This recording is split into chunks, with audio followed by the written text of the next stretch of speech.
Hello বন্ধুরা, আমি এই যে আরেকটা রেসিপি নিয়ে আসলাম চিতল মাছ। তো এগুলোকে এখন ভেজে নেব। আর এদিকে আলু বেগুন কেটে রেখেছি। দেখো চিতল মাছগুলো দিচ্ছি, একটু লাল লাল করে ভাজবো। আর মাছটা ভাজা হয়ে গেছে আমার, এখন বেগুনটা ভাজবো ওই তেলেই। তো বেগুনও আমার ভাজা হয়ে গেছে একবারে, দেখো।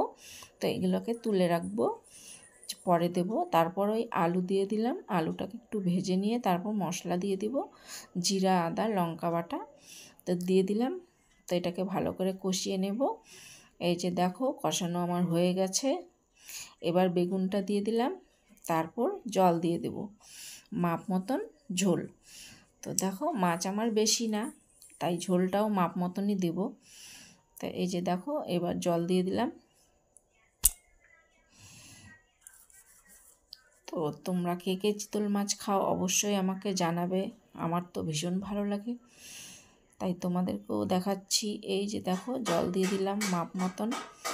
এখন একটু জলটা ফুটলেই আমি মাছগুলো ঢেলে দিব। এই যে দিয়ে দিলাম। তা একটু বলক উঠবে,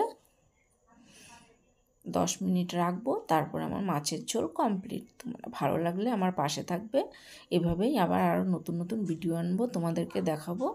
তা আমি রান্না করতে পারি না, তবু আমি রান্না করতে ভালোবাসি, তাই আমি তোমাদেরকে দেখাই।